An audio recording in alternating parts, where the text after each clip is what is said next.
Good evening and welcome to Candid Conversations with your host, Edward Woods III, Executive Director of the Michigan Independent Citizens Redistricting Commission.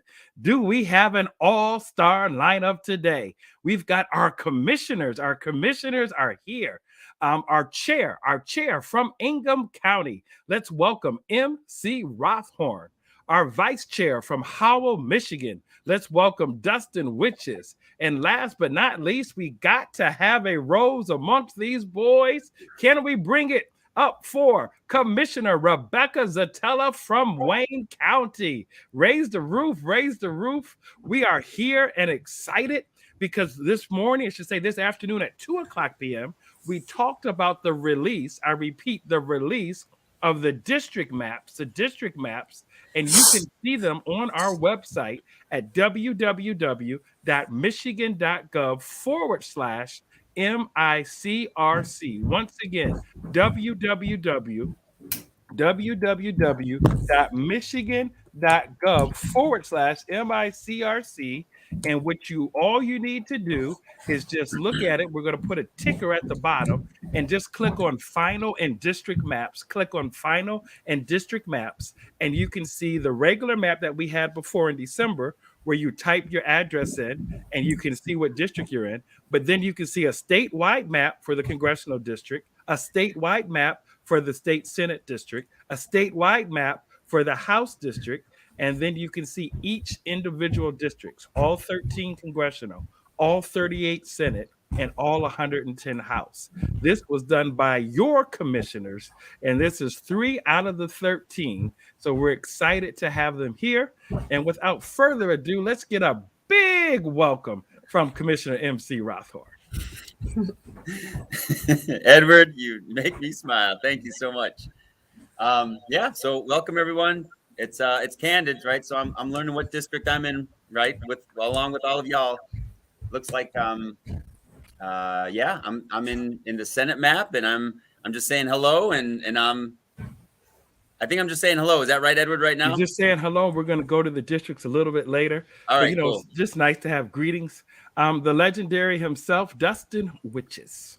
Oh, I'm really not that legendary, but I just got my new voter registration card in the mail, so I hope everyone else is getting it and able to see what districts they are now a part of. So welcome and thanks for being here. All right. Last but not least, Commissioner Rebecca Szetela. Good evening, everybody. Happy to be here. Well, great. If you got questions, we're going to ask you to put them in the chat. But before we do that, we're going to give some examples. We're going to give some examples of the maps. And we're going to start off in Ingham County. I'm going to share my screen. We're going to share my screen. And this is, I repeat, this is the new thing. We didn't share this at 2:00. So if you're coming to look for the same thing at 2:00, go to the maps that we already have. These are the maps that are going to come out next week on Tuesday. And these are the district maps by county. What did I say? Say it out loud so we can hear you in this virtual space. The district maps by county. Excellent. So we're going to go ahead and start with Ingham County, and we're going to have Commissioner Rothhorn do that for us.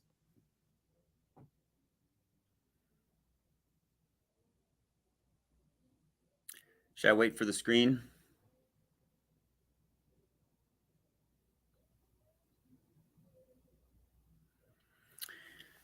All right. So it looks like we're in the oh, I see. All right. We got all of them.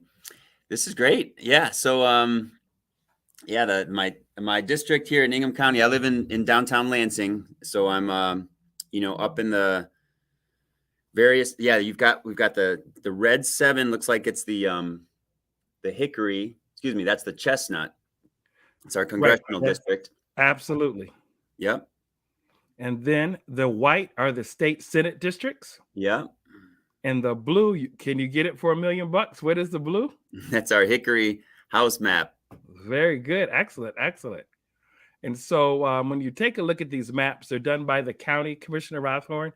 And what we wanted to do was for folks in Ingham County to know where they were located. Where they're located on Ingham County. We just wanted them to see that. And so if you go in the upper west corner, 77, that's the House district.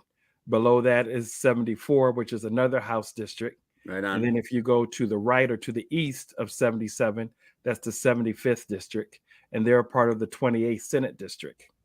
Then when you look at 21 Senate district, that has 77, 74, and 73 in terms of the House districts part of that. And then, like you said, number 7 is the Congressional. So that's what we have in Ingham County. And so people can not kind of know, but once again, on the old maps, they can type in their address and know exactly where they are. If they were to click on the Chestnut map, the Hickory map, and the Linden map, they would know. But like Commissioner Witjes said earlier, if you got your voting card today, because I got mine, it's right there in the voting card. Shout out to the Secretary of State doing all the good work. You know, like we said, Hannibal says in the 18, we love it when a plan comes together, no coordination, but it was fortuitous to have the voting card today to go along with the district maps. Thank you so much, Commissioner Rothhorn, for sharing with us about Ingham County. Next, we will have Commissioner Witjes come in and talk first about Kent County. So let's see where we can go from there. Commissioner Witjes, let me bring you in. Thank you. Go ahead, Commissioner Witjes. Hi, everybody. So this was one of the, excuse me, this was one of the counties that was a little bit more difficult for us, which is why you're going to see a couple splits. However, it's also a more populous area in the state. So you can see in Kent County, northern Kent County is going to be part of District 2 for the Congressional, and then District 3 is going to encompass all of Grand Rapids. And then you have the different line splits for the Senate. So the 20, 18, 29, 30, and 33 numbers you're seeing. I believe the color is black for those lines off the top of my head. And then you can further go down to the blue lines, which is going to be the state house. So as you can see, this is one of the more busy areas just based on population within the state. It was a challenge to work here, and we did receive plenty of public comment of how lines needed to be drawn, and I hope that this particular representation takes everything that we've heard into account.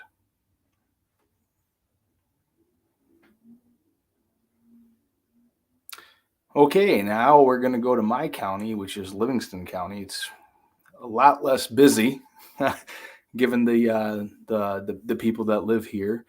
You're going to see that all of Livingston County is going to be in District 7 for the United States Congressional, and then we have District 22 for the Michigan Senate.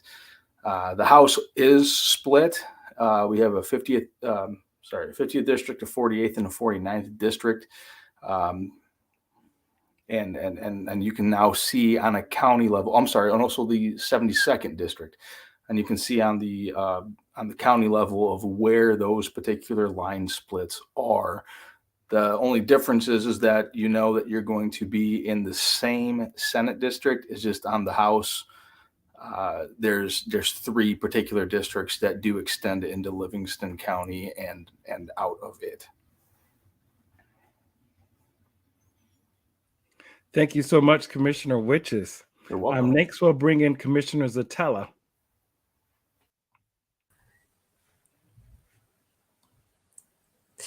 So I think I have the hardest map. So Wayne County is highly populated. We have almost 1.8 million people. So of course, we're going to have lots of districts. And as you can see on our map, with those congressional districts, we have the 3 represented here with the pink pink and red numbers. So number 12, number 13, and number 6 all cover into different areas of Wayne County. And so if you were to follow those red lines, that shows you the congressional districts. And then the white and black lines show the Senate districts, and the blue lines show the House districts. So just to give you an example, if I'm looking at, Plymouth area, Novi area, or Plymouth Northville area, which is in the upper, the northwest corner of this map, you'll see that number 13 there, that's the Senate district for the communities of Northville and Plymouth. And then you'll also see that there's 2 House districts there. There's District 22, which is the eastern edge of that community. And then 23 is the western edge of that community.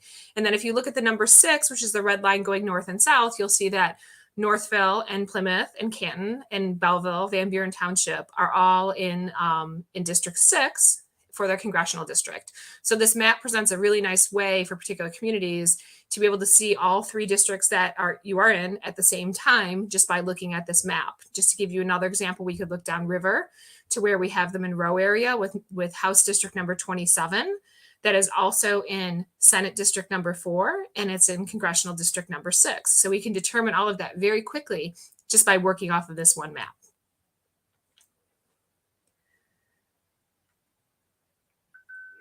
All right, Commissioner Szetela, that was such a comprehensive evaluation for such, how can I say, a very, very busy map.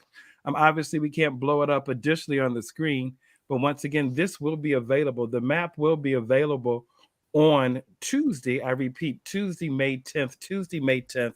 And you know what? I forgot to do my hometown. So hold on.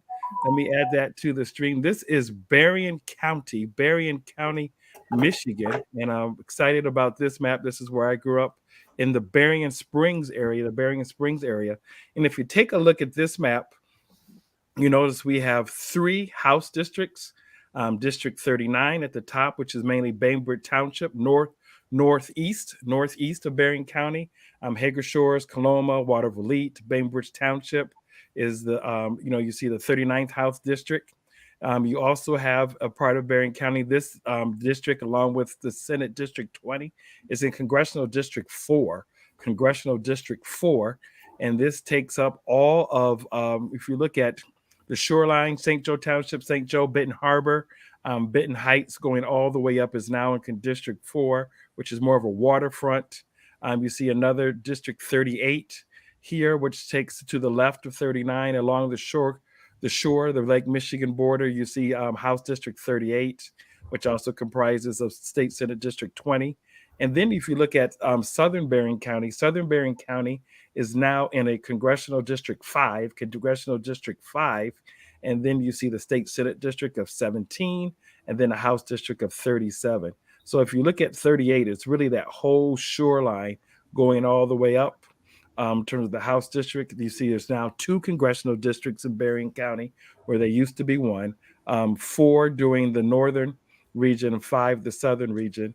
And then you see the State Senate districts with 20 and 17. And then 3 House districts. So we wanted to show you some rural areas with regards to the maps. We wanted to show you some urban areas with regards to the maps, and also suburban areas across the state of Michigan. But once again, all of these county maps by district, will be available on Tuesday, May 10th at the Commission's website. So this is just exciting times for the commissioners. We've asked to see if there's any questions.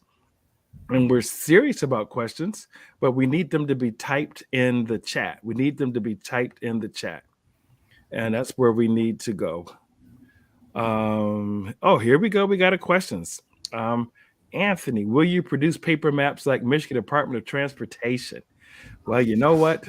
We don't have the budget. And as you already know, we're going before the House subcommittee. Commissioner Rothhorn and I were there last week asking for money. So we do not have the budget to provide paper maps, but you're more than welcome to download the maps, save it to a thumb drive, and encourage you to get it on ledger paper. I repeat, ledger paper, 11 by 17. Commissioner Szetela, let's go back to Wayne County.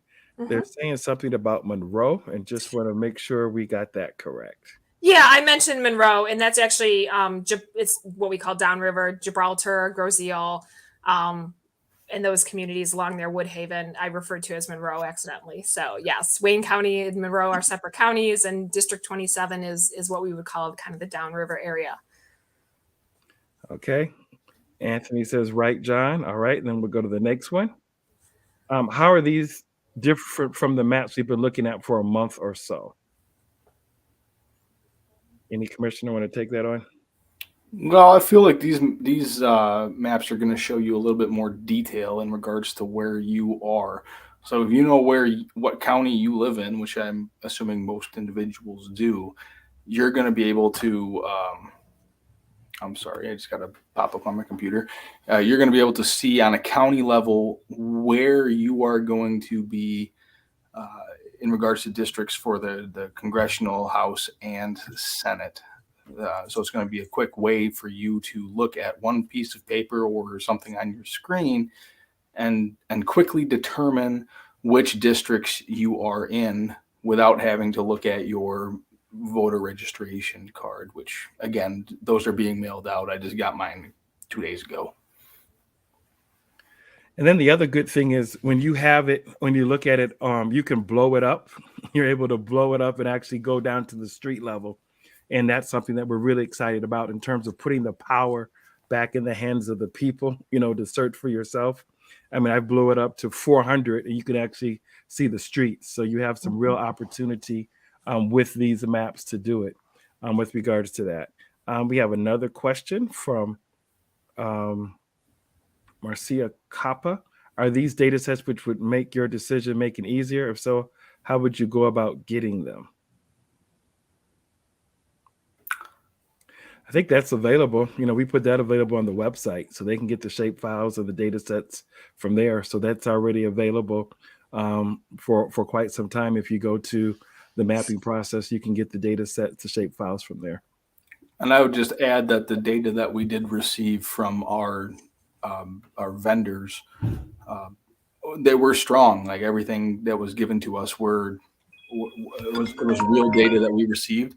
These particular data sets, or I'm sorry, I can't think of any other data set that could have been provided for us to have us come to the decisions that we made as a commission as a whole, in where those particular lines are drawn as of December of last year.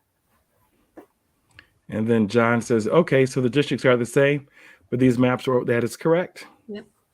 Okay, someone wants to see Washtenaw County. Let me see if I can pull that up. Washtenaw County. I'd also be able to speak on that because I did used to live there if you want me to. Well, we think that would be great. So this is Washtenaw County. Let me blow it up so we can have the numbers show up. And then between you and Commissioner Szetela, I think you guys can knock this out. So go for it, Witjes. Okay, so here we see that Washtenaw County is going to be in District 6 on the congressional level. Mm-hmm. And here you're going to see let's take it one step at a time. The Senate districts, the northern part of Washtenaw County is going to be in District 14. The southern is going to be part of District 15 as far as the Michigan State Senate goes. And again, this is one of the more populated counties in the state, given it's the city of Ann Arbor.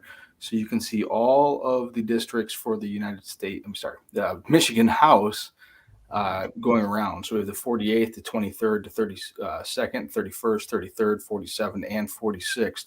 Where I used to live, I would have been in the 23rd district. But again, that's just me. And again, this was one area where we did receive a lot of public comment, and it was a highly I don't want to say contested, but a highly debated area when all of us were drawing lines. And this is the final end product that you can see on a county level. Commissioner Szetela, anything you'd like to add?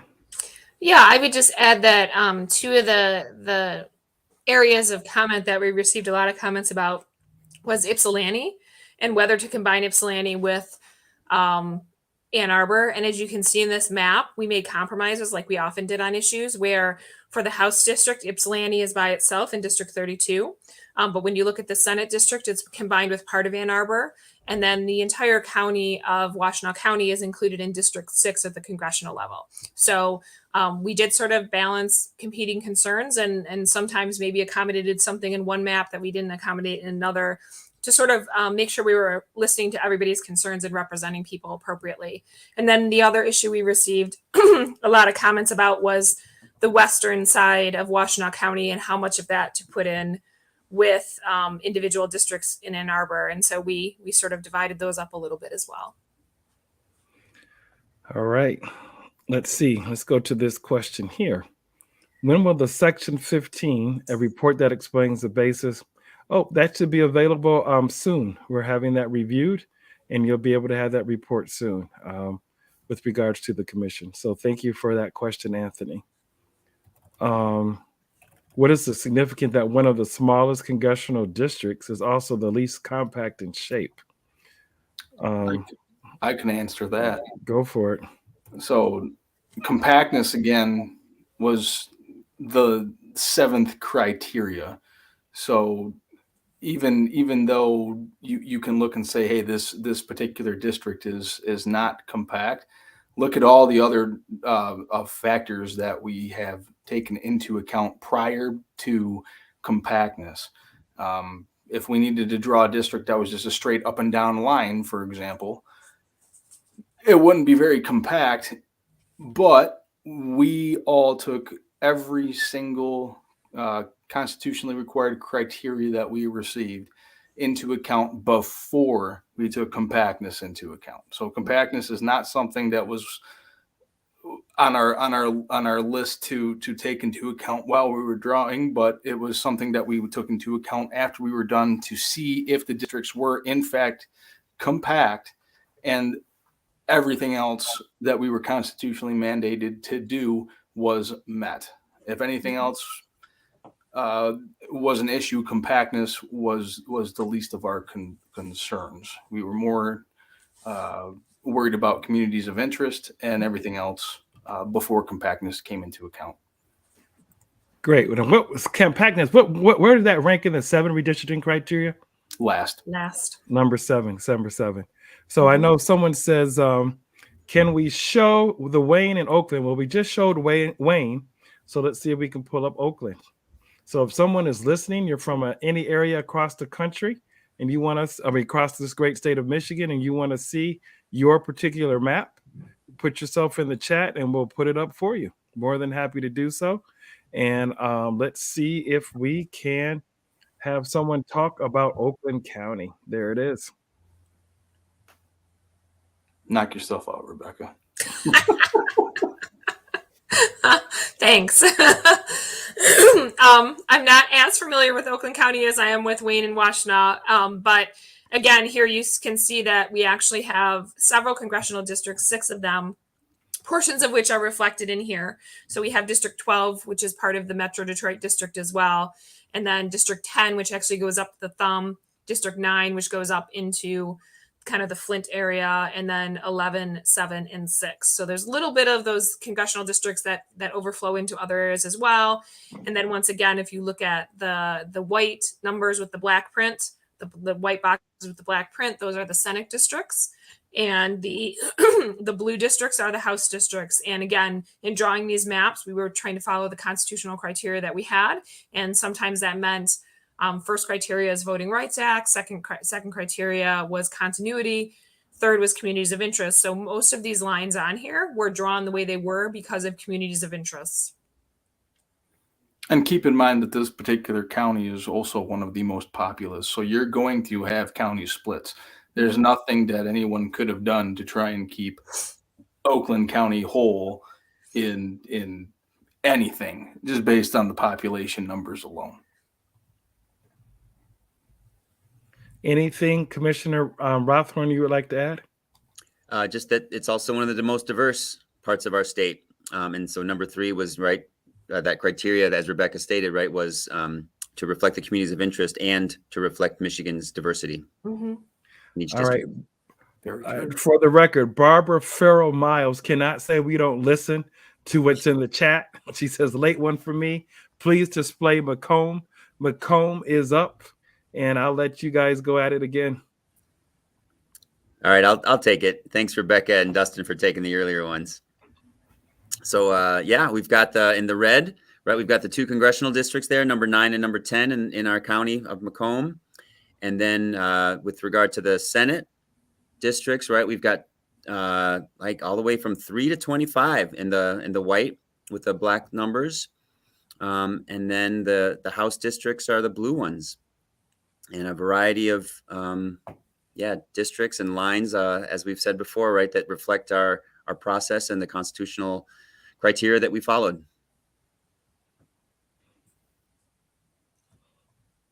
All right. Thank you so much. Thank you so much for that.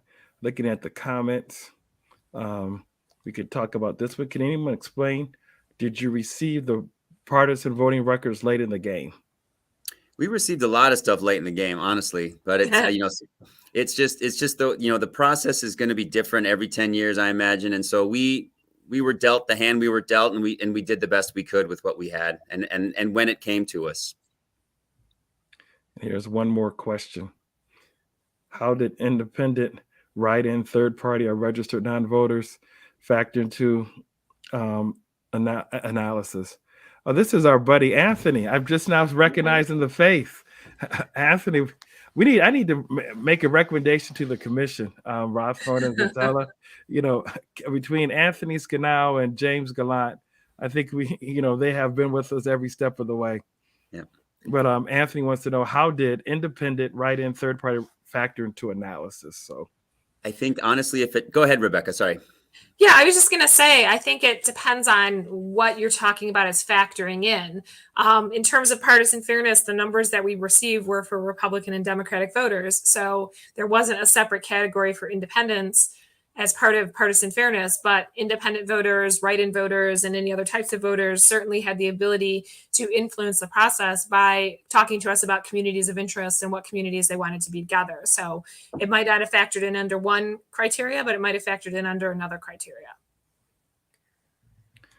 All right. We just want to reiterate that these county maps by district will be available Tuesday, May 10 at Tuesday, May 10. So just want to put that on the screen. They'll be available at the website. So just want to make sure that you have that information and that they'll be available. Go to the final and district maps, click on the county map button, and then pick on one of the 83 counties, whatever one you want to look at in Michigan.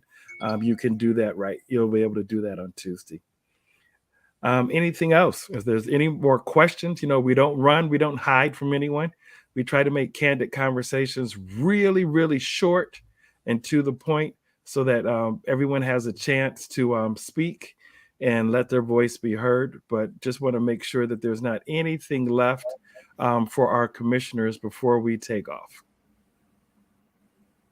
I do apologize. My computer just decided to die. We're glad that you lived.